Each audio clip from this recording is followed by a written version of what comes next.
All right. So, very good evening, students. So, I hope you are clear with the first chapter wherein we discussed about various aspects of accounting, definition, and related aspects.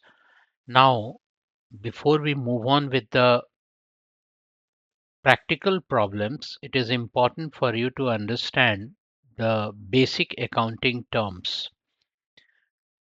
These are going to be used for you throughout your journey, academic journey, because unless you happen to know all these terms clearly, you may not be able to understand the subsequent aspects to the greater extent. So it is important. We will touch upon each of these aspects today for you to understand. So let us see entity. The first thing is entity. What is this entity in accounting? So an economic unit which may be business entity or non-business entity. To explain you further, let me go to another page and help you understand.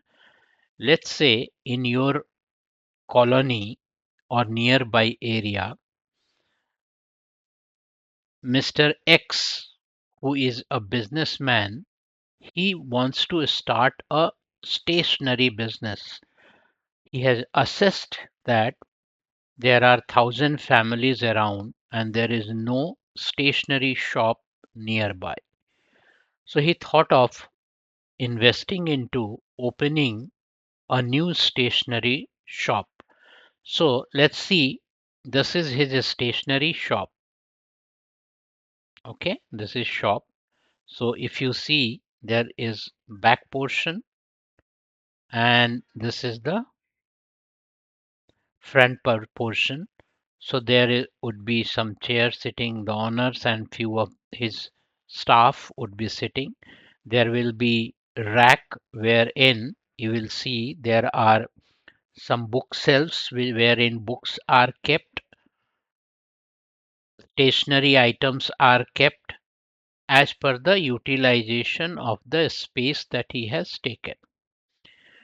Now, in order to start this, what are the arrangements he required to make? So the first thing what he requires is capital, or layman terms, he requires amount. Now what is the amount that he requires? He may have his own money, or he may take it from bank as a loan. Both the situations are possible. Let's assume that he has taken both, and the money which is required is 10 lakh to start this business. Okay, so 10 lakh rupees what he requires. Now if you look at the money which he is having, let's say 6 lakh of his own and 4 lakh he has taken loan from somebody. This is loan, and own money is this. Now in order to start the business, he requires to spend this money first. So what he will do, he will buy some chairs, he will buy books, other stationery items. All these will be placed here, and he will do some more expenditure in making the front desk or area where he can sell. Customers will be here. Let's imagine it completely. Now, so these are books, registers, copy, everything which is required in a stationery shop. Okay. Now he needs to find out from whom he needs to buy books. So there will be vendors who deals in selling books in lot. So he may reach to the vendors who will supply books, or they are also called suppliers. Okay.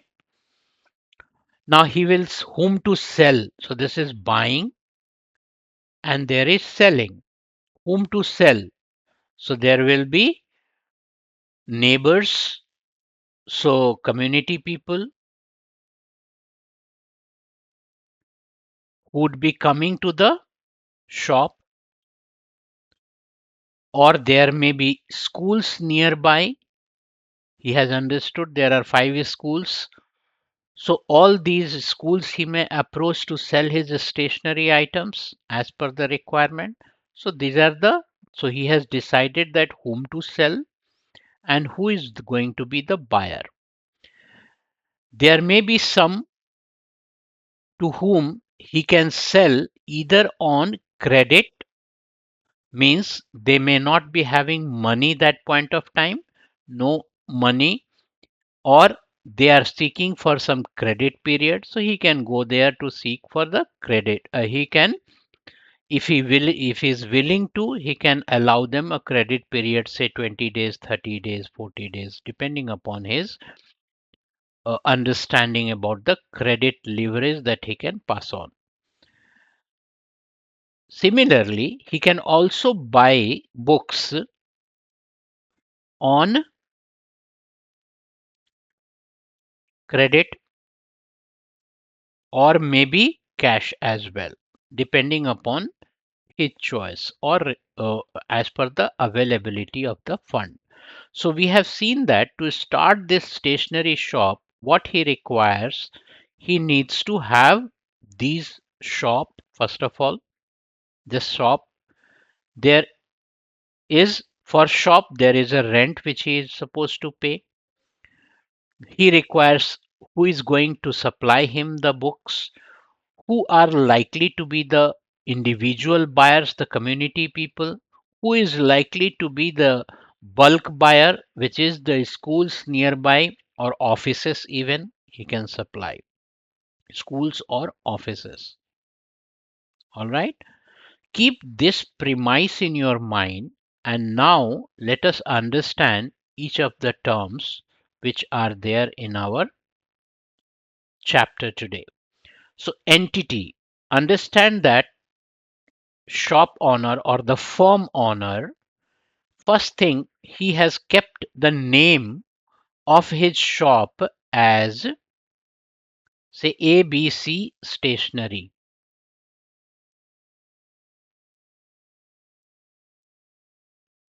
All right. ABC Stationery is the name of the shop he has kept. So this is what we call it as entity, business entity. All right. So we have seen entity, which is a business entity where business is happening. This is one class, one type of business. The other is non business entity. There may be some entities whose objective is not to generate profit but to do some activities which are related to societal welfare. Maybe some clubs, maybe hospitals. We are not going to talk in detail about these non-business entities, but still they are entity. For example, Reliance Club, or maybe Lions Club, or there may be charitable hospitals. So these are called entities but non-business entity. So our subject matter of study is largely going to be focused on business entity. Keep in mind it is the stationery shop, which is a business entity, ABC Stationery Shop, and we will keep that in our thought process. Accordingly we will understand the subsequent terms. So yes, we have seen non-business entity also we have seen. Let's understand now business transaction. So this ABC Limited, he requires, there is a customer who goes to buy something. So he customer pays money to the seller. So amount is given to the seller. In turn, seller provides him the required material or stationery. So this is what is happening there. It is a business transaction. So we call this as business transaction. There is a monetary transaction which is happening in the business. Now let us see the next one. Account. Now the moment the businessman opens his shop, he needs to have a account, that is bank account, in the name of his firm. Now from accounting perspective, we have to understand that in case of a sole proprietorship, though he himself is managing everything in the business, yet his personal activities are excluded from business activities. So from accounting perspective, business and businessman are the two different entities. Business is having a different name and its entity in whose name the bank account gets opened, and or the firm's account gets opened, and businessman in whose account a savings account gets opened. So it is not correlated. Though from management perspective, businessman himself manages everything, but from accounting perspective, these two are different entities. Unless we keep this in mind, we cannot progress ahead with doing entries in the books of accounts. So this has to be understood. Let's see the next one. Now, if we see here a record of account, a record of transaction under the head, let's say salary account, bank account is open in his name, so that's his personal account in business name. Now he may have a record of transaction related to salary, so three of their staffs or four of their staffs who are kept there, they are required to be paid salary, so their salary account is maintained. Then some vendor or supplier we have seen there, their account is maintained, so that is Sohan's account, sales account, various accounts he maintains in his books of account. Now, so we have understood what is account. So every individual who is required to be recalled for transactions that has taken place between him and the firm is maintained in the books of account. Maybe a cash customer who has come to the firm or the shop, paid the money and went off, his details are not required by the business. But when we are particularly talking about people who are coming and taking it on credit basis, not on cash is credit, then their record, their name is important for the firm. Now capital, as we have seen the money 10 lakh rupees which is brought by the firm, so there is a businessman himself who brings his capital, say 6 lakhs, and loan of 4 lakhs. So this is the capital that he has brought into his business. Now with the capital, what he has done, he bought some assets like the counters, chairs, books, I mean the racks, not the books, racks, which are assets for the stationery shop. Now, this 4 lakh rupees which the businessman has taken from outsider, this is called outside loan, outside liability.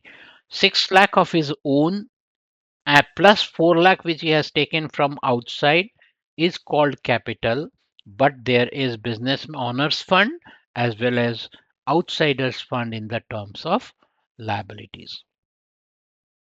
Now drawings.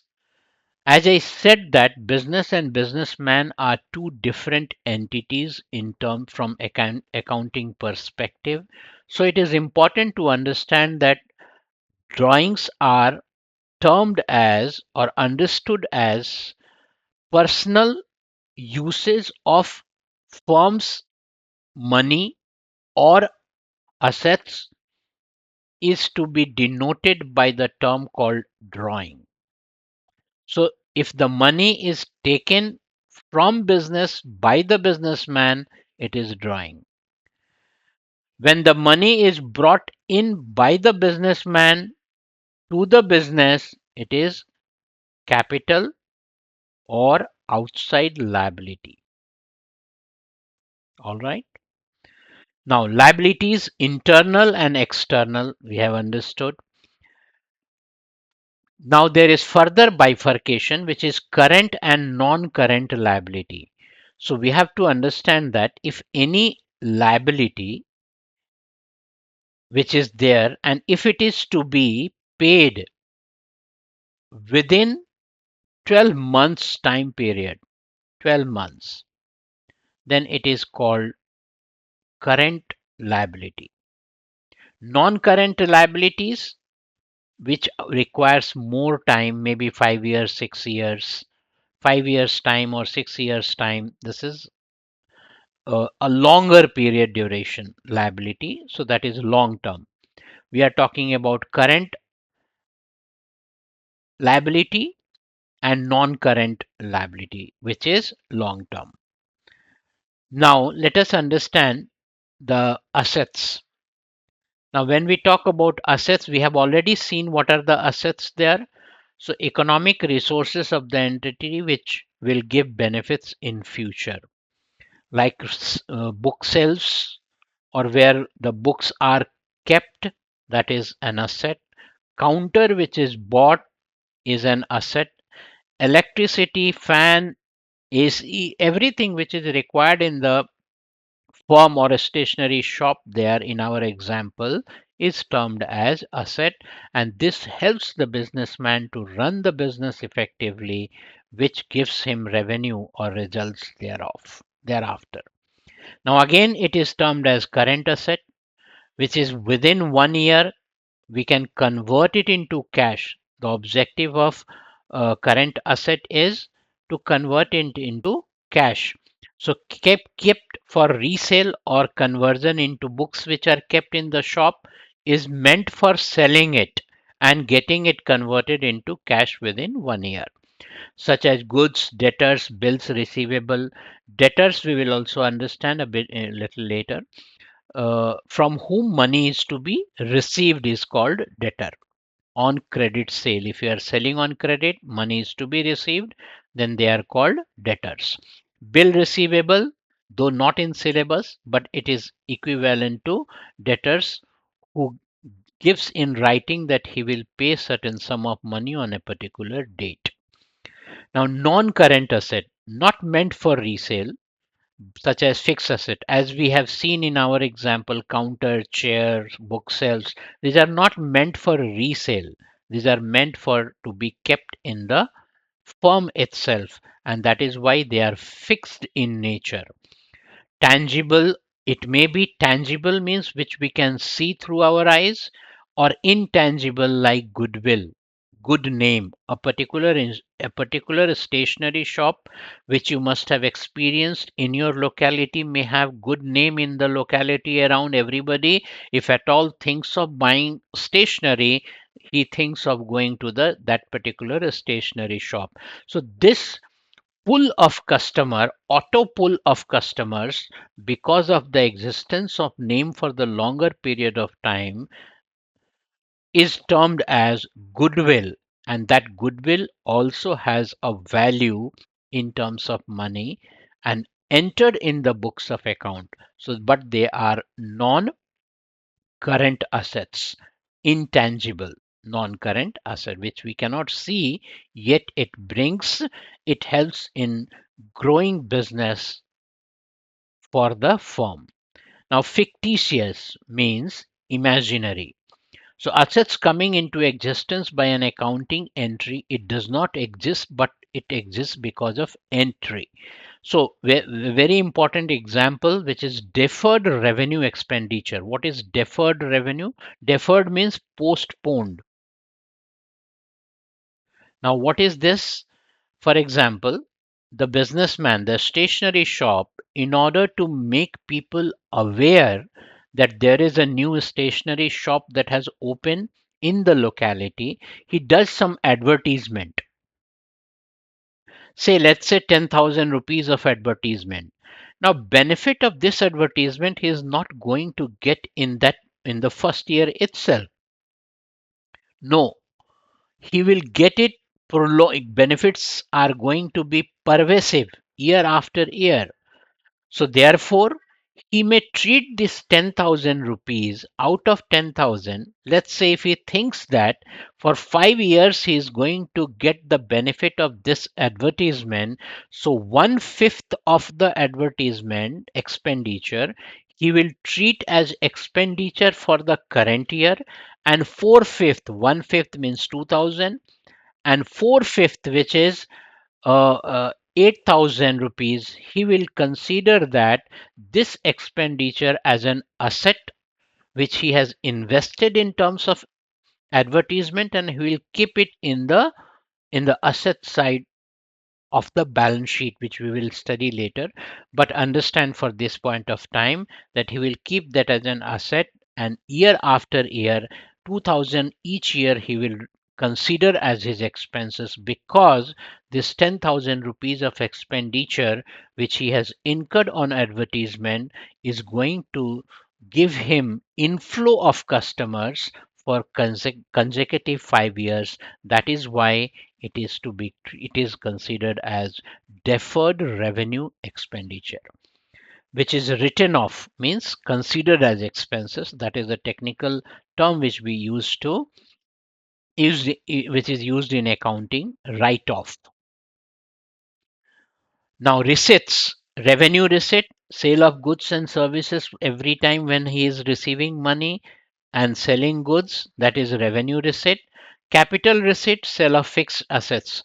So in case, though the main business of the stationery shop is not selling of assets but selling of a stationery, some revenue which gets generated by selling the core product for which the business was established is called revenue receipt.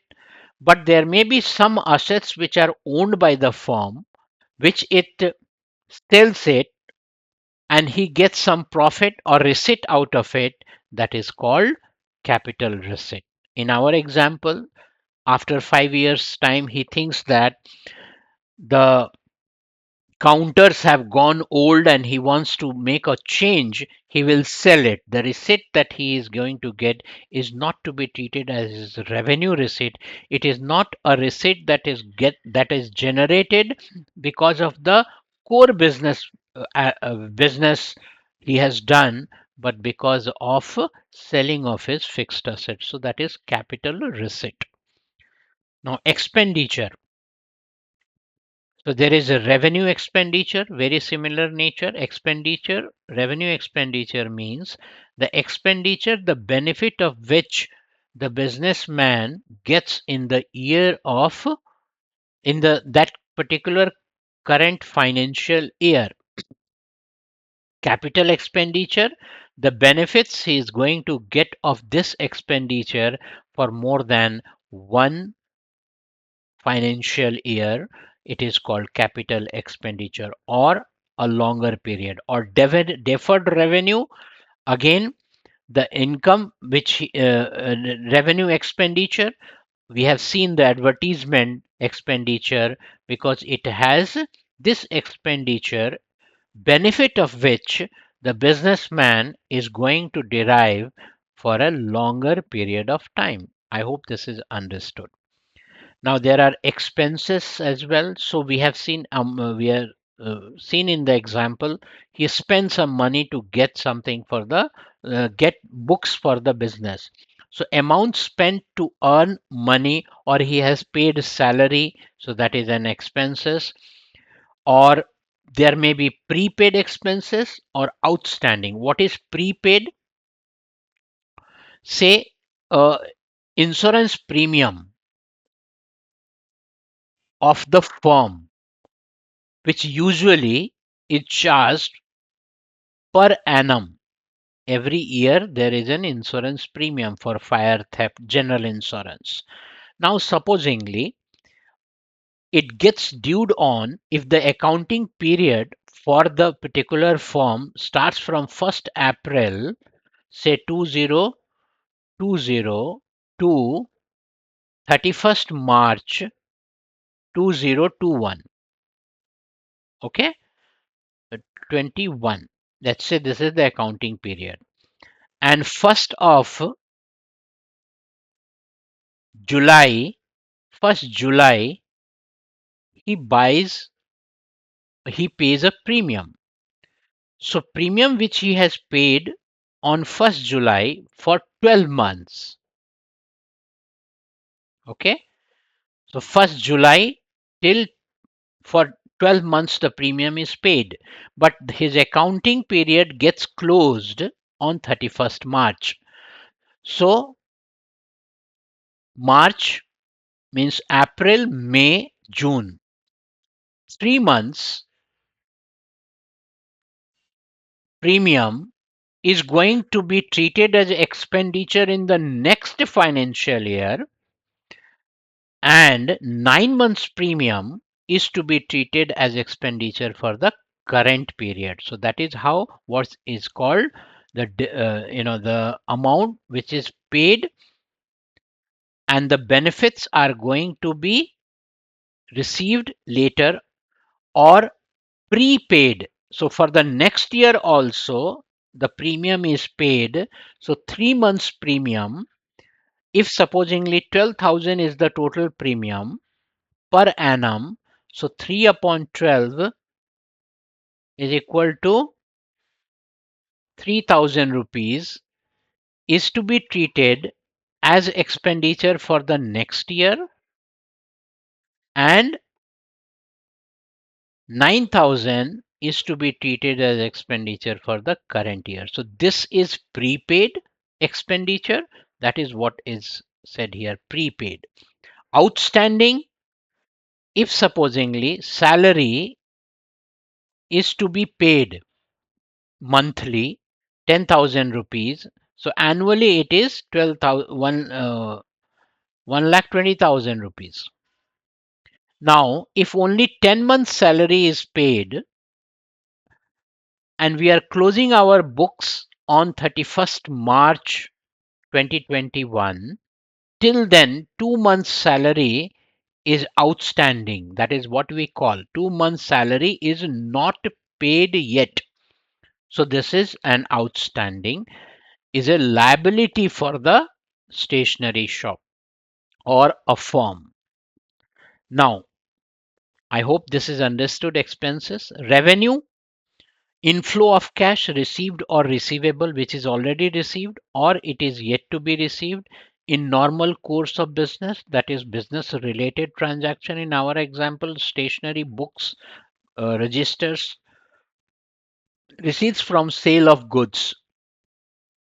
Then income, excess of revenue over expenditure, that is income. Revenue means money that we have received through business, and expenses which we are doing to do business. Profit earned from transaction relating to business. So it is talking about the main profit from our core business, that is important. In our example, stationery, by selling books and stationery items, if the expenses are lesser than the inflow of cash or income, then there is a profit. Gain, profit earned from transactions not being business transaction but incidental, therefore from sale of land, machinery, investments. So our, if supposingly there is a profit by selling the counters or the old chairs, which is not likely but yet for example purpose, so that is called gain. Losses, excess of total expenses over total revenue, the way profit is calculated.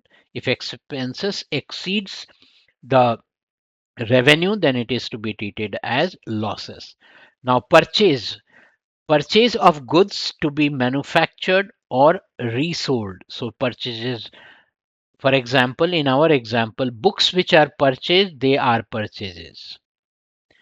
Pens, pencils, registers, everything in this example is called purchases because they are meant for reselling. So buying is done with an intention of reselling. So that is why it is purchases. Purchase return, supposingly the goods purchased are not as per the specification we have given to the supplier to send the goods accordingly, but he did not meet the specification.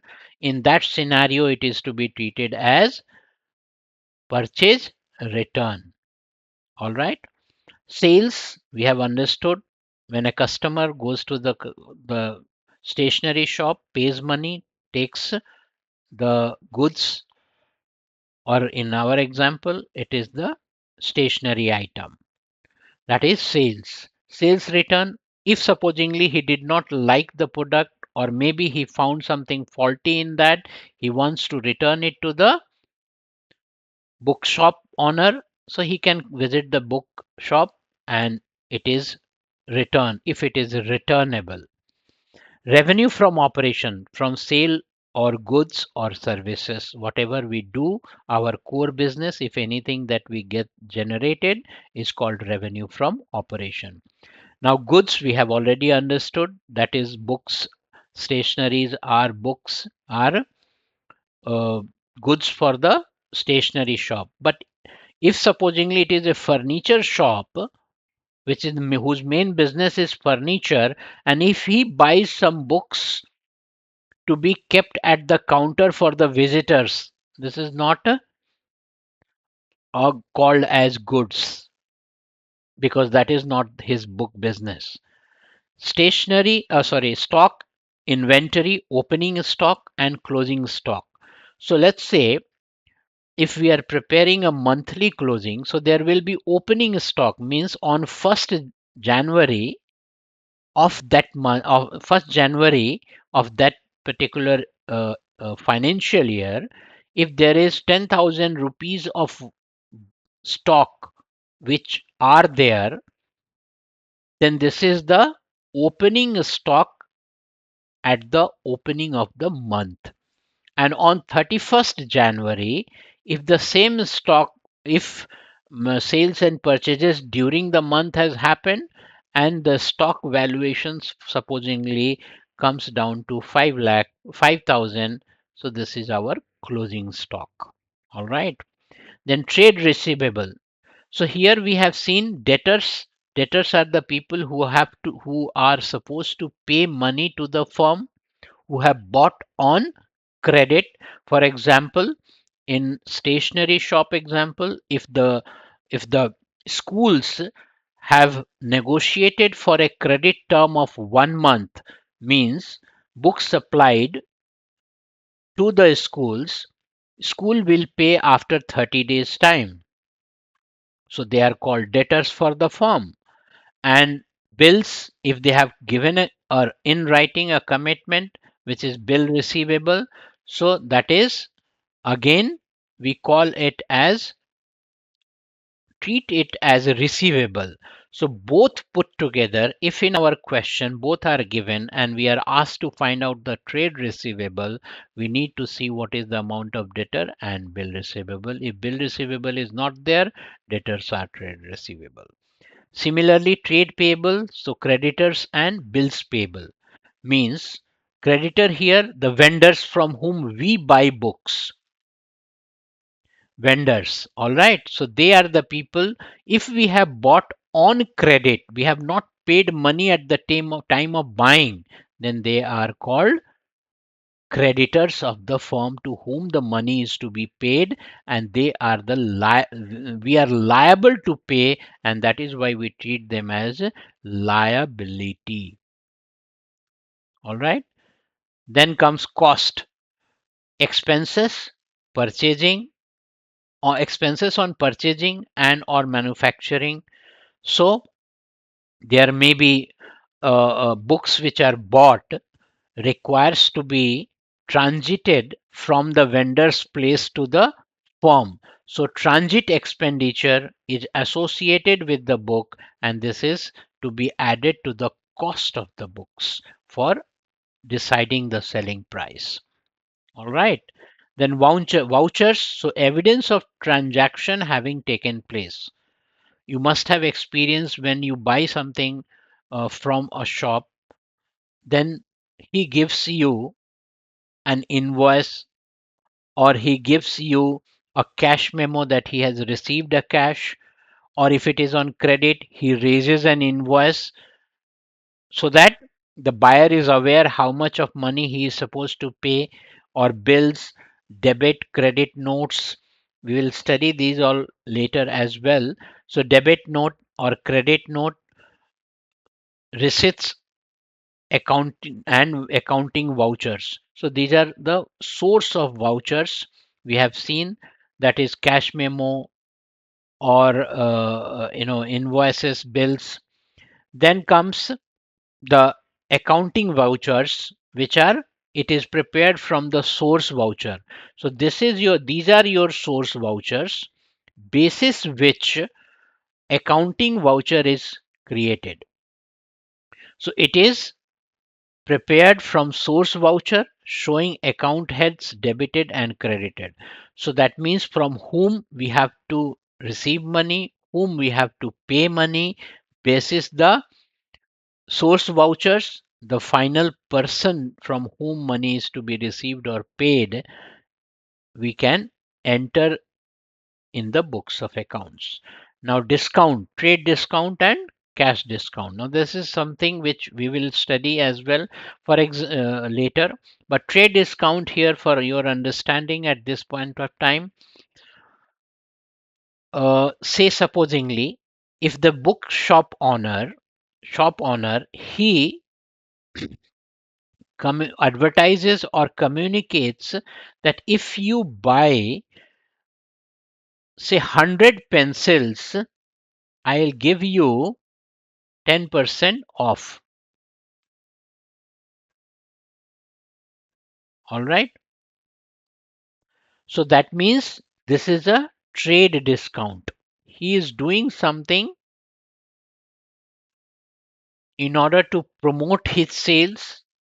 So he is making creating a scheme that if more buy is happening, buyer, if he buys a larger quantity, he is entitled for some discount. That is called trade discount.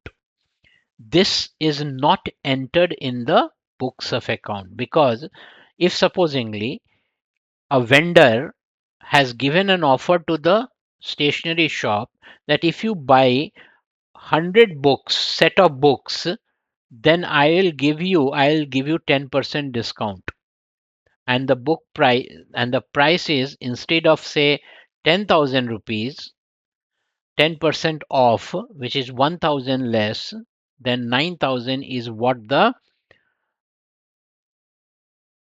stationery shop owner is required to pay. So for him, the buying cost of 100 books, instead of 1,000, 10,000, it is now 9,000. So it is 90 rupees per book. So his cost price is 90 rupees per book. So he will enter in his books of account at a price which is 90 rupees. He will not go by what has been the actual price, because his buying cost has reduced because of larger or bulk buying. And cash discount is something in order to promote the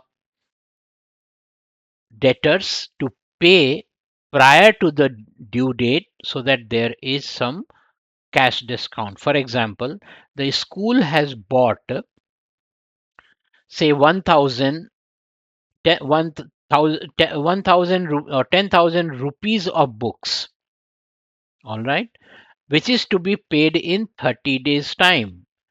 Now, in order to get the money, the stationery shop owner created a scheme wherein he said that if you make the payment in 20 days, I will give you 2% or 10% discount. Okay. So 1000 rupees discount is given if he makes the payment. It is now up to him to avail the discount by making early payment or to avail the credit period and making the actual payment.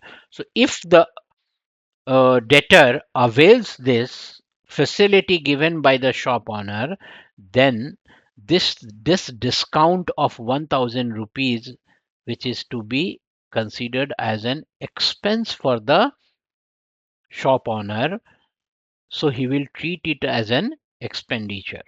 All right, so this is entered in the books of account, but cash discount is not, cash discount is entered in the books of account, trade discount is not entered in the books of account.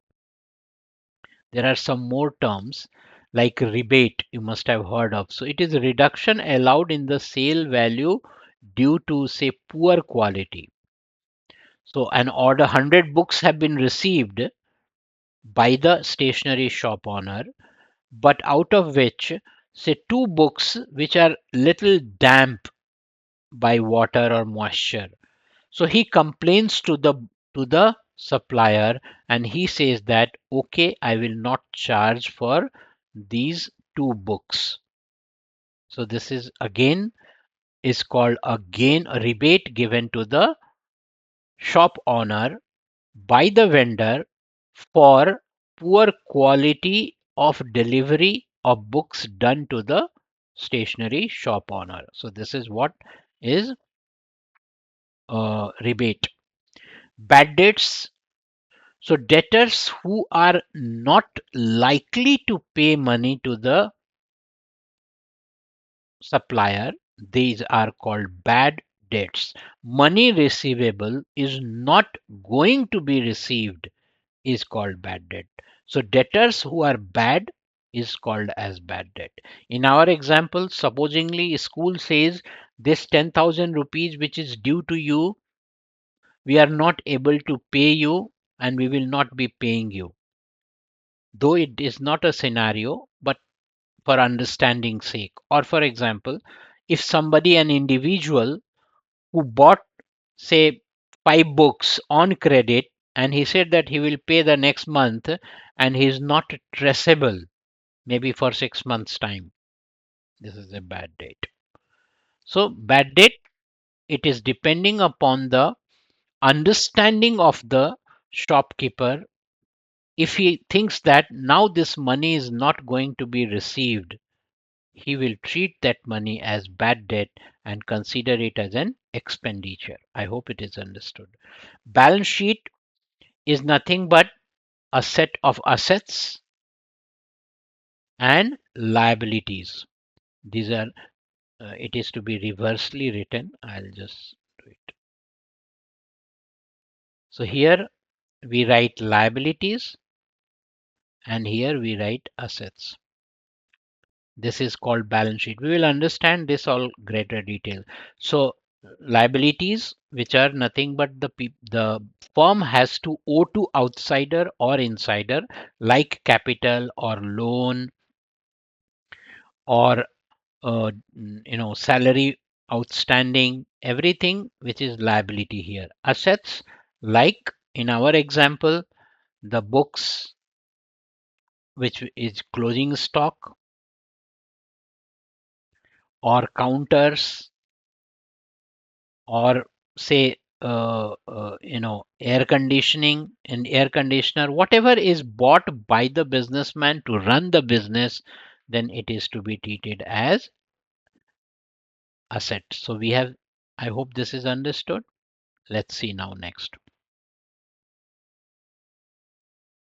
Book value, cost less depreciation. So in, if you I'll draw here a balance sheet. Now in this is assets. All the assets are written in one place and liabilities on the left hand side.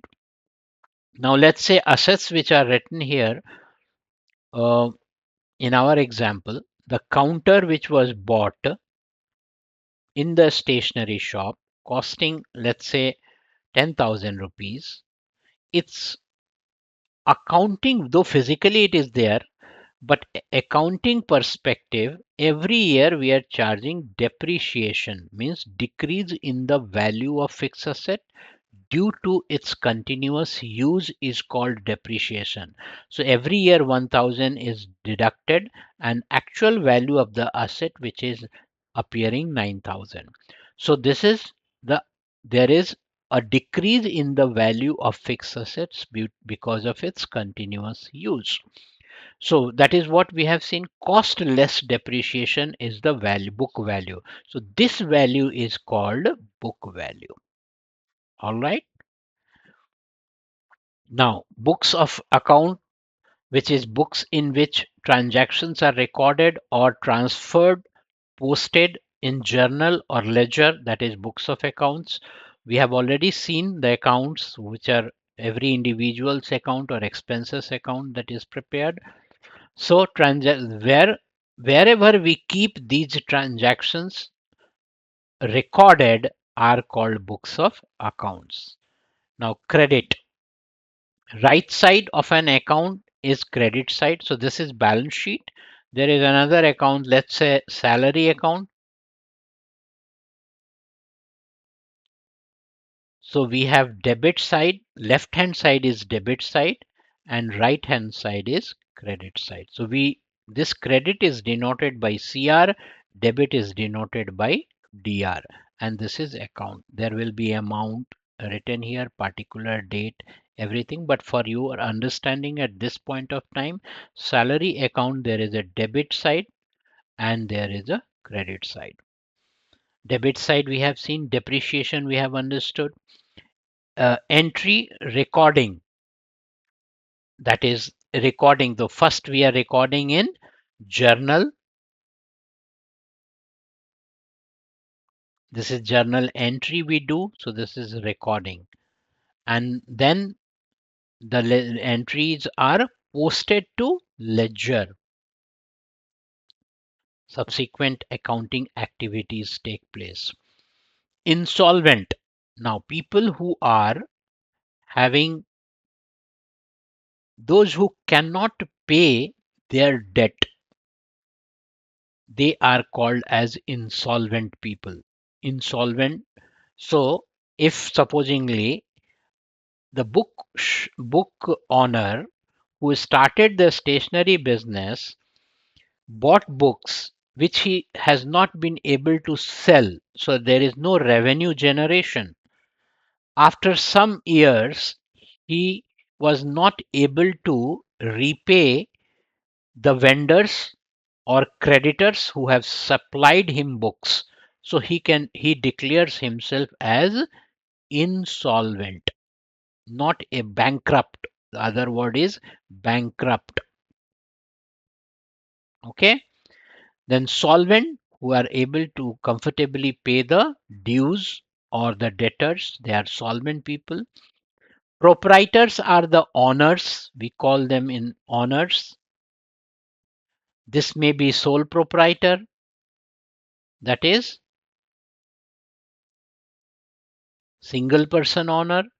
There may be partnership, 2 or 3 people coming together, or there may be a private limited or public limited, where public at large are the owners of the company. There are few people are owners of the company, not every public member. And then comes financial statement or final account prepared at the end of the financial year, which is trading account, profit and loss account, and balance sheet. So this is how the format is. So trading account, which is prepared, you don't need to think what are to be put up in trading account. This we will understand in detail. Trading account gives us gross profit. Okay, gross profit. Now this gross profit, let's say some value is given here, then from trading account whatever gross profit value we get, this is put up in our P&L, profit and loss account. So gross profit, if it is profit, it is entered here. Gross profit which is brought trading account from trading account, which is brought here. If it is loss, then gross loss, which appears this side, and we put up here gross loss. All right.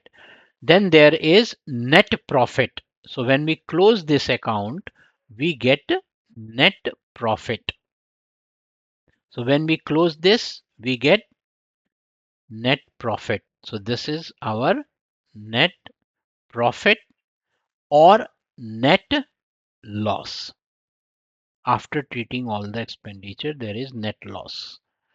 Now, this loss or profit is to be put up in our balance sheet, wherein we have seen there is assets and liabilities. So liabilities and assets, all the assets are put up here. So assets in the form of station books and everything related, debtors, every bill receivable, stock in hand, everything is treated as asset there, which is kept. And there are all the assets are kept here, books in our example, and liabilities, which is capital or loan that has been taken, is kept here. And if it is profit, then profit gets added to the capital, or loss is deducted from the capital. And then this balance sheet, which you must have heard of many a times, the total gets tallied. Both the totals are equal. So this is called financial statement of a company or a firm, if he maintains that. So here we have seen a good number of terms which maybe you may not have heard of, or a few of you may have heard of it, but this is very important to understand its true sense in order to work out the numericals, because in our questions we will be experiencing or will be seeing these terms written. Unless we happen to understand these terms effectively, we may not be able to understand the objective of the question, and thereby we may not be able to solve them. So I would expect all of you to, if you can, you must have taken note of it. So you can see this video again and again in order to understand any terms which are there. And I would expect all of you, now when we are meeting next, I'll prepare on the next chapter and share with you by tomorrow, so that you can have understanding on that as well. It's my appeal to every student who is watching this. You can share your comment in the comment below, comment section, and like, in case if you like the whole content which I have shared. You can also dislike in case if there is anything which you did not like about, and as well mention in the comment, so that I happen to know. And if there is any further more customization required in order to fit to your level of understanding, I will do so, so that you get benefited out of it. It is wonderful talking to you all, and I will meet you next. Thank you so very much for listening to me.